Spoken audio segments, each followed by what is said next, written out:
ബംഗളൂരുവിലേത് മുന്തിരി സീസണാണ്. നന്ദി ഹിൽസിന്റെ താഴ്വാരത്ത് മുന്തിരിപ്പാടങ്ങൾ വിളവെടുപ്പിന് പാകമായിരിക്കുകയാണ്. കാണാം കർണാടകയിലെ മുന്തിരി കർഷകരുടെ വിശേഷങ്ങൾ. നമ്മുടെ നാട്ടിൽ സുലഭമായി ലഭിക്കുന്ന മുന്തിരിയിൽ ഭൂരിഭാഗവും വരുന്നത് കർണാടകയിൽ നിന്നാണ്. ബാംഗ്ലൂർ ഔത്തിയിലെ ഒരു മുന്തിരിപ്പാടത്തിലാണ് ഞാനിപ്പോൾ നിൽക്കുന്നത്. ഇവിടുത്തെ വിശേഷങ്ങൾ നമുക്കൊന്ന് കണ്ടുവരാം. നിറം കൊണ്ടും രുചി കൊണ്ടും നാവിൽ വെള്ളമൂർന്ന ബാംഗ്ലൂർ ബ്ലൂസ് ആള് ചില്ലറക്കാരനല്ല. വർഷത്തിൽ 2 തവണ വിളവെടുക്കാവുന്ന ബാംഗ്ലൂർ ബ്ലൂസ് വൈൻ ഫാക്ടറികൾക്കും ജ്യൂസ് കടകൾക്കും ഏറെ പ്രിയപ്പെട്ട ഇനമാണ്. സീസൺ സമയങ്ങളിൽ കിലോയ്ക്ക് 5 രൂപ വരെ എത്തുമെങ്കിലും മാർക്കറ്റുകളിൽ 100 മുതൽ 150 രൂപ വരെയാണ് വിൽക്കുന്നത്. നിലവിൽ 25 രൂപയാണ് കർഷകർക്ക് ലഭിക്കുന്നത്. എന്നാൽ 35 രൂപ കിട്ടിയാൽ മാത്രമേ ലാഭകരമാകൂ എന്നാണ് ഇവർ പറയുന്നത്.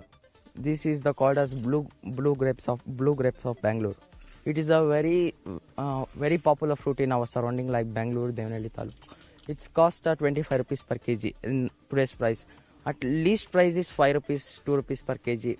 When the high price is, the demand is more, they will demand the price. No demand, they will increase to 5 rupees, 2 rupees per kg. Above the 35 rupees, we will get the profit. സർക്കാരിന്റെ ഭാഗത്തു നിന്ന് സബ്സിഡികളോ സംസ്കരണ കേന്ദ്രങ്ങളോ ഇല്ലാത്തതാണ് കർഷകരെ പ്രതിസന്ധിയിലാക്കുന്നത്. ಸರ್ಕಾರದಿಂದ ಯಾವುದೇ ಅನುದಾನ ಅನ್ನೋದೇನು ನಮಗೆ ಸಿಗ್ತಾ ಇಲ್ಲ.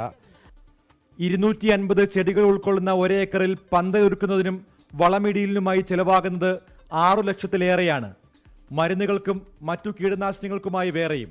വിളവെടുപ്പിന് പാകമായ മുന്തിരിപ്പാടങ്ങൾ കാണുമ്പോൾ നമ്മുടെ മനസ്സിൽ സന്തോഷമാണ്. കാലാവസ്ഥ ഒന്ന് ചതിച്ചാൽ കർഷകരുടെ ഉള്ളിൽ തീയാണ്. മതിയായ ആനുകൂല്യങ്ങൾ സർക്കാരിന്റെ ഭാഗത്തു നിന്നും ലഭിക്കുന്നില്ല എന്നാണ് ഇവരുടെ പരാതി. ബാംഗ്ലൂരിൽ നിന്നും ജിജീന്ദ്രനൊപ്പം സജു ചാമക്കാലയിൽ 24.